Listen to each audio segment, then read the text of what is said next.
बे भिडिअनि गेजेरजों आं दिनै सावरायगोन नोंथांमोनजों एकदम इम्पर्टेन्ट टपिकनि सायाव आरो बे टपिकआ जाहैबाय मा जुदि मोनद' हारिया गोदानै एसटि जायोब्ला जोंहा थाखानाय एसटिफ्रा मा खहा जागोन बेनि माखासे पइन्टफोरखौ आङो बे भिडिअनि गेजेरजों नोंथांमोननो फोरमायनो नागिरदों आरो नोंथांमोनाबो जुदि मिथिगौब्ला आं बुंस'नै आरो दोंबावदेरोब्ला बेखौ कमेन्ट बक्सआव लिरनो दाबाव। एक नम्बर पइन्टआ जाबाय जोंनि गथ'फ्रा फरायनाय गथ'फ्रा गुबुन गुबुन कलेजफ्राव इउनिभार्सिटिसफ्राव 5 मार्क्स खम मोनोब्लाबो एडमिशन मोनो। माबा मोनसे हमखानानै होयो उमुक मार्क्स मोनोबा बे कलेजाव एडमिशन मोनगोन, उमुक मार्क्स मोनोबा बे इउनिभार्सिटिसाव बे डिपार्टमेन्टाव एडमिशन मोनगोन। नाथाय जोंनिया 5 मार्क्स खम मोनोब्लाबो जोङो एडमिशन मोनो मोजां कलेजफोरावनो जा इउनिभार्सिटिसफोरावनो जा। नाथाय बै मोनद' हारिया जुदि एसटि जायोब्ला जोङो बे सुबिदाखौ मोननाय नङा। मानोना बे हारिफ्रा बिराद टेलेन्टेडखा, एडभान्सखा आरो बिसोरनि सुबुं अनजिमायानो बांद्रायखा। ओंखायनो जोङो एसटिब्लाबो बै मोनद' हारिया गोदानै एसटि थिसनजायोबा जोङो जेबो सुबिदाखौ मोननाय नङा। बे एक नम्बर।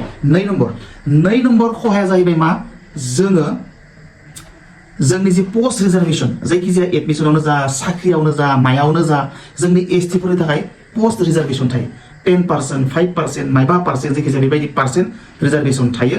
100 जन जायोबा उमुक 10%आ एसटिफोरा मोनथारनांगौ होननानै जोंनिया हमखानाय थायो, जोंनि थाखाय कटा थायो। बै कटाफोराव जोंनि बर' मानसिफोरा एबा थाखानाय एसटिफोरा बांसिन बेंग्रा मानसि नालाय जों बारा एडभान्स आरो टेलेन्टेड ब्रिलियन्ट नङा नालाय जोङो बै जोंनि थाखानाय कटाफोराव जोङो हाबनो हानाय नङा।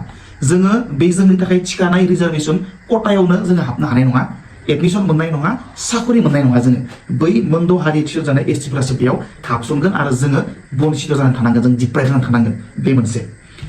नेक्स्ट 3 नाम्बार खहाया जाबाय मा एज रिलेक्सेसन माने बैसोनि रेहाय। जोङो साख्रि मावनायावनो जा माइबा एडमिशन लानायावनो जा जोंनिया थारमाने 5 इयार्स जोङो रिलेक्सेसन मोनो। जेरैबायदि जेनेरेल मानसिफ्रा हमनानै लाबाय बे माबा मोनसे साख्रिखौ मावनो थाखाय 30 बोसोरनि बारोब्लाथाय बियो एप्लाइ खालामनो हाया।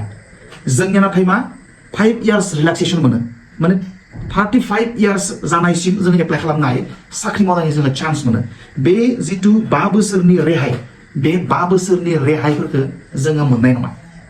सुबुं अनजिमाया गोबां जाहैगोन मानोना थाखानाय एसटिफ्रा दा 45 लाखल'सो आरो बै गोदानै जुदि थिसन जायोबा बै मोनद' हारिनि सुबुं अनजिमाया 1.5 कौटि। जोंनिया 45 लाख आरो बै मोनद' हारिनि सुबुं अनजिमाया 1.5 कौटि।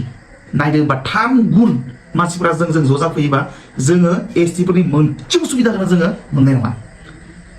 ओरैबायदि दुखु गोनां जागोन। जों दिनै साख्रि मोनदों, जों दिनै एडमिशन मोनदों, जेसेबां फरायसुलाफोरा मोनदों, जेसेबां बिमा बिफानि गथ' गथायफ्रा दिनै साख्रि मोनदों सासे सानै, एडमिशन मोनदों मोजां कलेजाव इउनिभार्सिटिसफ्राव, गाबोन साननाया बै मोनद' हारिफ्रा एसटि जायोबा जोंनि बिमा बिफाफोरनि गथ' गथायफ्रा ना इउनिभार्सिटिसाव एडमिशन मोनगोन, ना मोजां कलेजाव एडमिशन मोनगोन, ना आसाम पुलिस, आर्मी, फेला मिलिटारि, फरेस्ट डिपार्टमेन्ट माबा माबि डिपार्टमेन्टफ्राव साख्रि मोननाय नङा।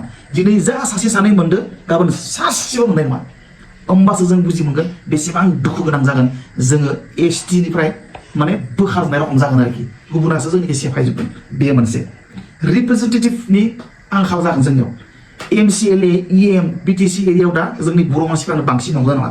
जुदि बै मोनद' हारिफ्रा एसटि जायोबा गाबोन समनिया प्रमद बर'आ सिट जानो मोनाबो जानो हागौ, हाग्रामा महिलारि सारा सिट जानो मोनाबो जानो हागौ। सोरबा जोंनि दा EM MCLA जाबाय थादों बे सासेबो मानसिफ्रा EM MCLA जानो मोनाबो जानो हागौ। मानोना सबबो इलेक्सन गेलेनायनि मोन्थाय मोनगोन बेयाव।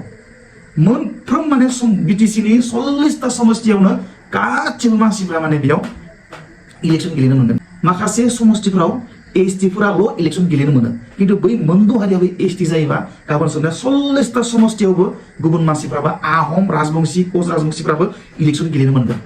ओरैबायदि दुखु गोनां जागोन गाबोन समनिया जुदि जोंनि जायगायावनो सोरबा कच राजबंशीया चिफ जायोब्ला जोंनि एकदम एसटि समस्थियावनो सोरबा कच राजबंशी ताइ आहमा जुदि EM जायोबा MLA जायोबा रथ' मोदै गनानै गाबबाय थायोब्लाबो बेखौ जों मोनफैनाय नङा। ओरैबायदि दुखु गोनां। जोंनि ट्राइबेल बेल्ट एन्ड ब्लकआव कच राजबंशीफ्रा हाबाय फैगोन, ताइ आहमफ्रा हाबाय फैगोन, जों जेराव गोग्गानानै लायो नैबे जोंनि बर' गामि बै बे जोंनि बर' गामि बै बे जोंनि बर' एरिया होननानै जों गोग्गाना लायो गाबोन समनिया ट्राइबेल बिल्डिं ब्लकआव टाइ आहमफ्रा हा बायफैगोन कच राजबंसिफ्रा हा बायगोन गुबुन गुबुन हिन्दी भाषी असमिया भाषीफ्रा जोंनि गामियाव हाबसंजोबगोन जों जे गोग्गाना लायोमोन नैबे जोंनि गामि नैबे जोंनि बर' गामि नैबे जोंनि बर' एरिया होननानै गाबोन समनिया मोनद' हारिया एसटि जायोबा गोग्गाना लानोबो गैया जागोन जोङो नैबे जोंनि बर' एरिया नैबे जोंनि बर' गामि होनना लानोबो हानाय नङा जोङो मानोना बेयाव सोरबा हिन्दी भाषी मानसिफोर असमिया भाषी मानसिफोरा हाबफैजोबगोन लेटेर पेटेर जालांजोबगोन बे गलाय मोन्देर जालांजोबगोन बे बेसेबां दुखुनांथाव जागोन होमबासो बुजि मोनगोन जेब्ला बै मोनद' हारिया एसटि थिसनजागोन आरो जोंनि लेन्ड राइट्सखौथ' बुंखाबायानो बे जोंनि लेन्ड राइट्सआ जोंनि जे एसटिफोरनि लेन्ड राइट्स थिखानाय दङ जेरैबायदि बे जोंनि आसाम रेभिनिउ रेगुलेसन एक्ट 1986 नि 10 चेप्टाराव जि जोंनि थाखाय स्पेसियेल राइट्स दङ बे स्पेसियेल राइट्सआ दा 45 लाखनि थाखायल' खिन्थु बै मोनद' हारिया जुदि एसटि थिसनजायोबा आरो गुबुन 1.5 कौटिनि थाखायबो बियो जागोन थारमाने बे रुला जिहेतु बे 1886 नि आसाम रेभिनिउ रेगुलेसन एक्ट 1886 नि चेप्टार 10 आव जि एसटिफोरनि थाखाय स्पेसियेल राइट्स होखानाय दङ बेयो माने 45 लाखनि सोलायै आरोबाव गुबुन 1.5 कौटि मानसिफोरनि थाखाय जाबावगोन थारमाने बे रुल्सआ होमबाना जोङो राननाबो जानो थोनाय नङा सेलाय बिलाइ जाबाबो जों बाहागो मोननाय नङा जोंनि हारिया ओरैनो दा थाखानाय एसटिफ्रा बेंग्रा जाम्बा लाजि गुसु बोदि गैयै मानसिफोर नालाय जोङो पात्ता होनो मोननाय नङा दा बेफोर जाबाय माखासे थल' नुखानाय जोंनि खहाफोर जुदि बै मोनद' हारिया एसटि थिसनजायोबा नोंथांमोना मा मोनदाङो आरो मा थालांबावखो आंनिया नोंथांमोना मा खहा जागोन होननानै सानो कमेन्ट बक्सआव लिरनो दाबाव अके बाय बाय सि इउ नेक्स्ट